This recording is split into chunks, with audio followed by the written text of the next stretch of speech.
നിഴലായി നീ മറയും അകലെ അങ്ങകലെ തിരികെ എന്ന് വരുമെന്നത് നീ പറയാത്തതെന്തേ? പറയാൻ മറന്നു പോയോ? നിഴലായി നീ മറയും അകലെ അങ്ങകലെ.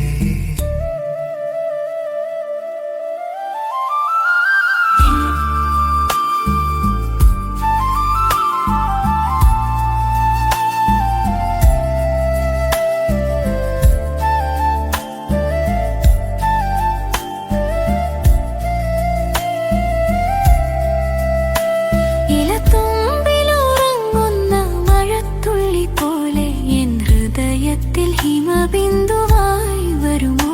ഇലത്തുമ്പിലുറങ്ങുന്ന മഴത്തുള്ളി പോലെ എൻ ഹൃദയത്തിൽ ഹിമബിന്ദുവായി വരുമോ? ഇതൾ മൂടിയ വഴിയിൽ നിൻ പദനിസ്വനം കേൾക്കാൻ